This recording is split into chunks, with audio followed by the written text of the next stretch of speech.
राम राम सभी को। बोलो विष्णु भगवान की जय। सत्यनारायण व्रत कथा।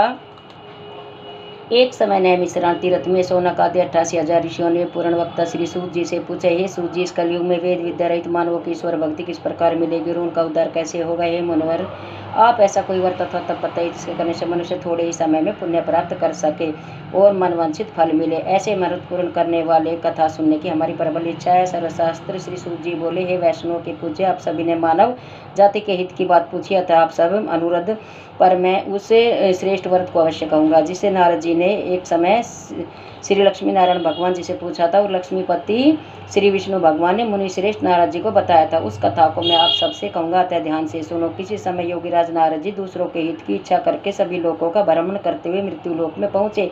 यहाँ अनेक योनियों में जन्मे प्राय सभी मनुष्य को अपने कार्यों के अनुसार अनेक दुखों को पीड़ित देखकर उन्होंने विचार किया कि कौन सी यत्न से करने से निश्चित रूप से इन प्राणियों के दुखों का अंत हो सकेगा। ऐसा अपने विचार करके अपने मन में नारद जी बैकुंठ धाम पहुँचे। पहला अध्याय संपूर्णम। श्रीमन नारायण भगवान की जय। दूसरा अध्याय।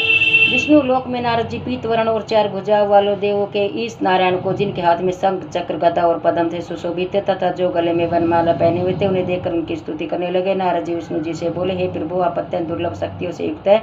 मन तथा वाणी भी आपको पाने में असमर्थ है। आपका आदि मध्य अंत कोई नहीं जानता। आप निर्गुण स्वरूप सृष्टि के कारण भक्तों के दुखों को दूर करने वाले, आपको मेरा नमस्कार है। नारद जी के इस प्रकार की स्तुति सुनकर भगवान लक्ष्मीपति विष्णु जी से बोले, हे मुनि श्रेष्ठ नारद जी, आपके मन में क्या है? आपका आगमन यहाँ किस कारण वह किस कार्यवश हुआ? निसंकोच से कहो। तब नारद जी ने कहा, हे प्रभु, मृत्यु लोक में सभी प्राणी जो अनेक योनियों में पैदा हुए हैं, अपने अपने कर्मों द्वारा अनेक प्रकार के दुखों से ग्रस्त दुखी हो रहे हैं। हे नाथ, यदि आप मुझ पर दया रखते हैं तो कृपा कर मुझे बतलाए कि उन मनुष्यों के सभी दुख थोड़े से ही प्रयत्न से कैसे दूर हो सकते हैं। श्री विष्णु भगवान ने कहा, हे नारद, मनुष्यों के हित के लिए तुमने बहुत अच्छा प्रश्न किया है। जिस व्रत के करने से मनुष्य मोह के बंधन से छूट जाता है, वह व्रत मैं तुमसे कहता हूँ, सुनो। बहुत पुण्य देने वाला, सरग तथा मृत्यु लोक में दुर्लभ एक उत्तम व्रत है, जो आज मैं प्रेमवश तुमसे कहता हूँ। श्री सत्यनारायण भगवान का यह व्रत विधि पूर्वक विधान पूर्वक संपन्न करके मनुष्य इस धरती पर सुख भोगकर मृत्यु के अपरांत मोक्ष की प्राप्ति करता है। श्री विष्णु भगवान के अमृत से ओतप्रोत वचन सुनकर नारद जी बोले, हे प्रभु, उस व्रत का क्या विधान है?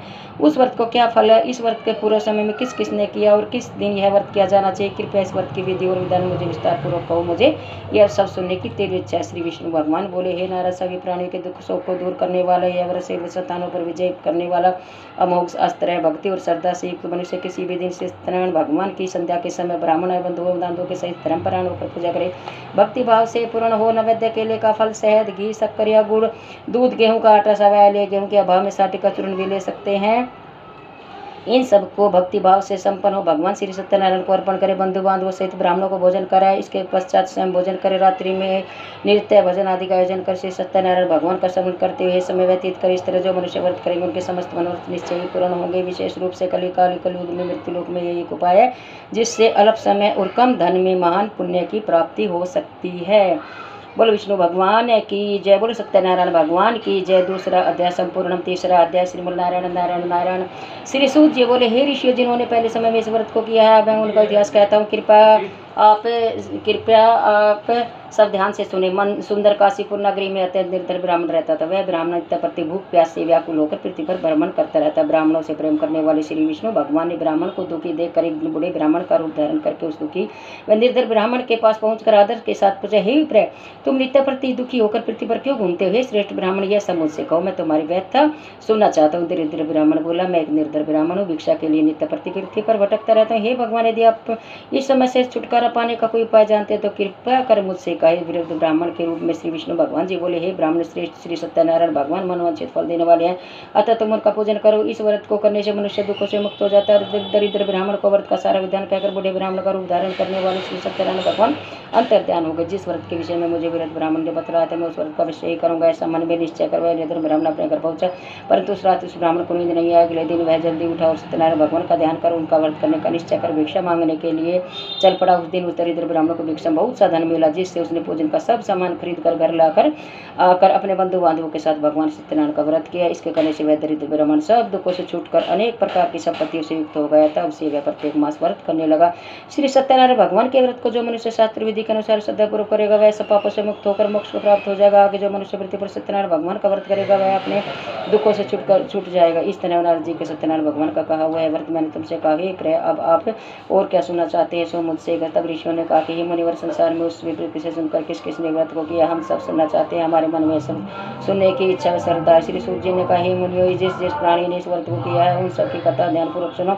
एक समय एक ब्राह्मण धन और ईश्वर के अनुसार बंधु बांधव सहित अपने घर पर व्रत कर रहा था। उसी समय बूढ़ा लकड़हारा वहाँ आया। उसने सिर पर लकड़ियों का गट्ठा रखकर बाहर रख दिया और ब्राह्मण के घर में चला गया। प्यासे व्याकुल लकड़हारे ने इस ब्राह्मण को व्रत करते हुए देखा। वह प्यास को भूलकर उस ब्राह्मण को नमस्कार कर पूछने लगा, हे ब्राह्मण देवता, आप ये किसका पूजन कर रहे हैं? इस व्रत को करने की क्या फल है? कृपा कर मुझे बतलाइए, इससे सुनने की मेरी इच्छा हो रही है। ब्राह्मण उस वृद्ध लकड़हार से बोले, हे भाई, यह सब मनोकामना को पूर्ण करने वालों से सत्यनारायण भगवान का व्रत है। इनकी कृपा से मेरे घर में धन धान्य सुख संपत्ति की वृद्धि हुई। ब्राह्मण ने से श्री सत्यनारायण भगवान के व्रत के विषय में जानकर लकड़हार बहुत प्रसन्न हुआ। भगवान का चरण मृत्युलेश प्रसाद ग्रहण करने के पश्चात भोजन कर वे अपने घर पहुंचा। अगले दिन लकड़हार ने अपने मन में संकल्प किया कि आज नगर में लकड़ी बेचने पर जो धन मिलेगा उसी से मैं भगवान श्री सत्यनारायण का उत्तम व्रत विधि पूर्वक करूंगा। ऐसा मन में विचार कर लकड़हार लकड़ियों का गट्ठर अपने सिर पर रखकर जिस नगर में धनवान लोग रहते थे उस नगर में गया। उस दिन उन लकड़ियों के दाम पहले से दिन से चौगुने मिले। तब वह बुरा लकड़हार अति प्रसन्न होकर केले की फली, शक्कर, शहद, दूध, घी, दही और गेहूं का चूर्ण इत्यादि सामान श्री सत्यनारायण भगवान के व्रत हेतु लेकर अपने घर आ गया।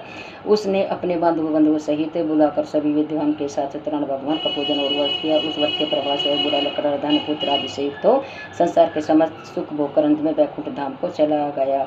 तीसरा अध्याय संपूर्णम। श्रीमल नारायण नारायण नारायण। बोलो सत्यनारायण भगवान की जय। चौथा अध्याय। श्री सूत जी बोले, हे मुनि श्रेष्ठ, अब आगे की कथा कहता हूँ। ब्रह्मपाल मूलमुख नाम का एक महान बुद्धिमान राजा करता। वह सत्यवक्ता और जितेंद्र था। वह प्रतिदिन देव स्थान पर जाकर गरीबों को धन देकर उनके कष्टों को दूर कर देता। उसकी पत्नी कमल के समान मुख वाली सती साध्वी थी। भद्रशिला नदी के तट पर राजा ने श्री सत्यनारायण भगवान का व्रत किया। उस समय वहाँ साधु नाम का एक वैश्य व्यापारी आया। उसके पास व्यापार हेतु बहुत सा धन था। वैश्य नाव के किनारे पर ठहरा कर राजा के पास आया। राजा को व्रत करते देखकर विनयशील वाणी से बोला, भक्ति उचित से आप किस का पूजन कर रहे हैं? मेरी सुनने की इच्छा, कृपा आप मुझे विस्तार से कहे। महाराज उल्मामुख ने कहा कि साधु वैश्य में अपने बंधु बांधवों के साथ पुत्र की प्राप्ति हेतु सर्वशक्ति संपन्न महाशक्तिशाली सत्यनारायण भगवान का व्रत पूजन कर रहा हूँ। राजा के भक्ति की वचन सुनकर उस साधु नामक वैश्य ने आदर से कहा, हे राजा, मुझे भी इस व्रत के संपूर्ण विधि बतलाई। मैं भी आपके कथन से व्रत का अवश्य करूंगा। मैं भी संतानहीन हूँ। मुझे पूर्ण विश्वास है कि इस व्रत के करने से निश्चय मुझे संतान प्राप्ति होगी। राजा से व्रत का संविधान सुनकर व्यापार निवृत्त हो वैश्य व्यापारी आनंद के साथ अपने घर पहुंचा। उस वैश्य ने अपनी पत्नी लीलावती से संतान देने वाले इस व्रत का संपूर्ण वृत्तांत कह सुना और स्वयं प्रण किया कि जब मेरे संतान तब इस व्रत को करूंगा। एक दिन अपनी पति लीलावती नामी तो संसार के धर्म में विरुद्ध होकर सत्यनारायण भगवान की कृपा से गर्भवती हो गए।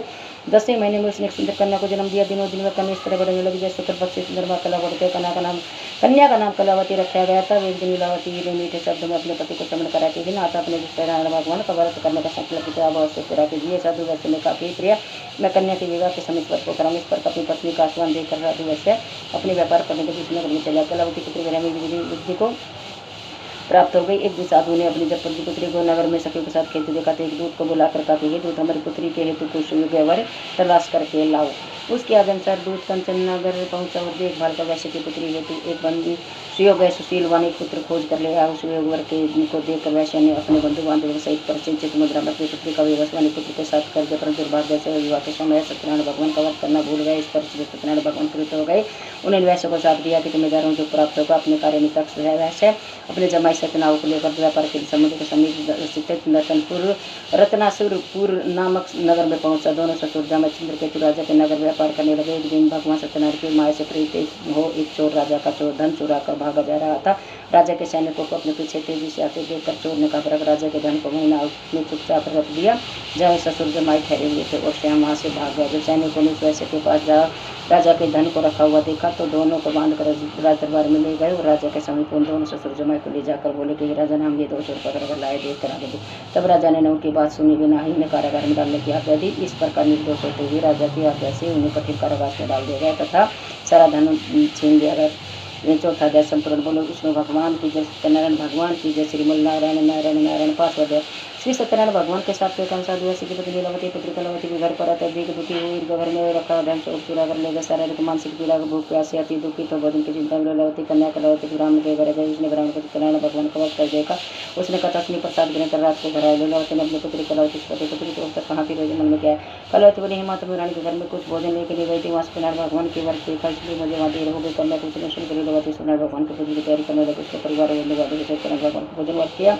वर मांगा कि मेरे पति दामाद शीघ्र घर लौट आए और साथ ही अपने अपराधों के लिए क्षमा मांगी। सत्यनारायण भगवान से क्षमा याचना की। श्री सत्यनारायण भगवान की लीला जी के व्रत को पूजन से अत्यंत प्रसन्न हुए। उन्होंने राजा चंद्र को सपन में दर्शन देकर कहे, राजन दोनों वैश्यों को तुम बंदी बना रखे, उन्हें अपराधी छोड़ दो, उनका सब धन तुमने ग्रहण किया उसे लौटा दो, न तो मैं धन राजा पुत्र आदि सब नष्ट कर दूँ। राजा को ऐसा वचन सुनकर भगवान तक हो रहा था। राजा चंद्रपुत्र ने सभा में सबको अपने सपन कैसे सुना को जाकर देखो, दोनों मैंने पुत्र को कैसे मुक्त करा दो, सभा में लाया जाए। दोनों ने आते ही राजा को प्रणाम किया। राजा ने कोमल वचन उनका सत्कार करते हुए कहा, हे महानुभाव, तुम्हें दुर्भाग्यवश ऐसा कठिन दुख प्राप्त हुआ, अब तुम्हें कोई बहन है, तुम अब मुक्त हो। ऐसा कहकर राजा ने उन्हें नए नए वस्त्र भूषण पहनाया तथा उनका जितना भी धन दिया तो उसे 2 गुना धन लौटा कर राजा से विदा कर दोनों वैसे अपने घर को चले गए।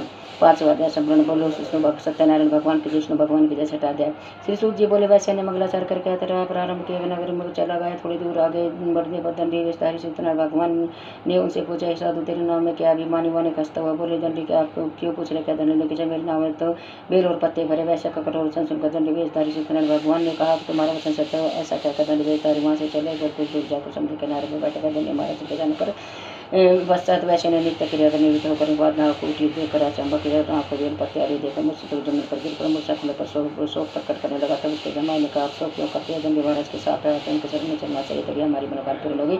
जमाई के वचन सुनकर वैसे दंडी महाराज के पास भक्ति भाव से प्रणाम करके बोला, मैंने जो आपसे असत्य वचन कहे हैं उनके लिए मैं क्षमा प्रार्थी हूँ। ऐसा कहकर वह बहुत दुखी होकर रोने लगा। तब दंडी भगवान बोले, होने पुत्र, मेरे हिसाब से बार बार तुम्हें दुख प्राप्त हुआ, तो मेरी पूजा से विमुख हुआ है।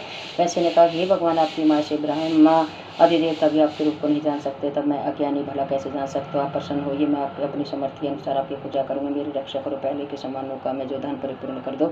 उसके भक्ति उच्चनाव सुनकर सत्यनारायण भगवान प्रसन्न हो गए और उसको चंद सरोवर देकर अंतर्ध्यान हो गए। तब ससुर और जमाई दोनों ने नाव में आकर देखा कि नाव धन से पूर्ण है। फिर वह भगवान सत्यनारायण का पूजन कर साथियों सहित अपने नगर को चल दिए। जब अपने नगर के निकट पहुंचा तब उसने एक दूत को अपने घर भेजा। दूत ने वैसे घर जाकर उसकी पत्नी को नमस्कार किया और कहा, आपके पति अपने दामाद सहित इस नगर के समीप आ गए। लीलावती और उसकी कन्या कलावती उस समय सत्यनारायण भगवान की पूजा कर रहे थे। दूत के वचन को सुनकर साधु की पत्नी ने अत्यंत हर्ष के साथ सत्यदेव का पूजन पूर्ण कर अपनी पुत्री से कहा, मैं अपने पति के दर्शन के लिए तू कार्य पूर्ण कर शीघ्र आ जाना। माँ के जाते ही पुत्री कलावती पूजन प्रसाद छोड़कर अपने पति के दर्शन के लिए चली आई। प्रसाद के बाद सत्यदेव ने रुष्ट होकर उसके पति को नाव सहित वन में डूब दिया। कलावती अपने पति को न देख कर उठी जमीन पर गिरी और अपनी पुत्री को दशा देकर साधु वैसा बोला, हे प्रभु, मुझसे मेरे परिवार से जो भूले से क्षमा करो। उनके दिन वचनों को सुन सकते भगवान प्रसन्न होगा। आकाशवाणी के जैसे पूरी करना मेरा प्रसाद छोड़ कर है, अतः इसका पति अदृश्य हुए। यदि अगर जाकर प्रसाद ग्रहण करके लौटा तो इसका पति अवश्य मिलेगा। आकाशवाणी सुनकर कलावती ने घर पहुंचकर प्रसाद खाया और फिर आकर अपने पति के दर्शन किए। तत्पश्चात वैसे ने वही बंधु भगवान सत्यनारायण का विधिपूर्वक पूजन किया। इस लोक का सुख भोकर अंत में सर्वलोक को गया। बोलो विष्णु भगवान की जय। 6वां अध्याय संपूर्ण। बोलो सत्यनारायण भगवान की जय। श्री मूल नारायण नारायण नारायण। 7वां अध्याय श्री सूत जी ने आगे कही, हे ऋषियों, एक और भी कथा कहता हूँ, सुनो। प्रजापालन में लिंग नाम का एक राजा था। उसने भगवान सत्यनारायण देव को प्रसाद करते आकर बहुत दुख पाया। एक समय राजा वन में पशुओं को मारकर बड़ पुलिस के नीचे आया। वहाँ उसने ग्वालों को भक्ति भाव के साथ बंधु बांधवों से सत्यनारायण के का पूजन करते देखा। राजा अहंकार वश वहाँ नहीं तो गया, नहीं प्रसाद खाया। प्रसाद जाकर अपने नगर को गया तो वहाँ उसने सब कुछ कष्ट पाया। वह समझ गया कि ऐसे भगवान सत्यनारायण ने नहीं किया। तब वह उस स्थान पर गया और ग्वालों के संग विधि पूर्वक पूजन कर प्रसाद खाया। सत्यनारायण की कृपा सब कुछ पहले जैसा ही होगा और मरने के बाद सभी लोग को गया। जो मनुष्य इस परम दुर्लभ व्रत को करेगा, श्री सत्यनारायण भगवान की कृपा से धन धान्य की प्राप्ति होगी। निर्धन धनी और बंदी बंधन से मुक्त होकर निर्भय हो जाता है। संतानहीन को संतान प्राप्त होती है तथा सब मनोरथ पूर्ण करके अंत में वैकुंठ धाम को जाता है। जिन्होंने पहले इस वर्ष को किया है, अब उसके दूसरे दिन की कथा भी सुनिए। सत्यानंद नामक वेद ब्राह्मण ने सुदामा के रूप में जन्म लेकर श्री कृष्ण भगवान की भक्ति कर मोक्ष को प्राप्त किया। उल्कामुख नाम के महाराज राजा दशरथ बने और श्री रंगनाथ जी का पूजन कर वैकुंठ को प्राप्त हुए। साधु नाम के वैश्य ने धर्मात्मा चक्रवर्ती राजा मोरध्वज बनकर अपने पुत्र को आरे से चीर कर मोक्ष को प्राप्त किया। महाराज तुंगध्वज स्वयंभू मनु हुए। उन्होंने बहुत से लोगों को भगवान की भक्ति में लीन कर मोक्ष प्राप्त किया। लकड़हारा भील अगले जन्म में गुहू नामक निषाद हुआ। निषाद राजा हुआ जिसने भगवान राम के चरणों की सेवा कर मोक्ष को प्राप्त किया। इति से सत्यनारायण व्रत कथा सप्तम अध्याय संपूर्णम। बोलो विष्णु भगवान की जय। बोलो सत्यनारायण भगवान की जय।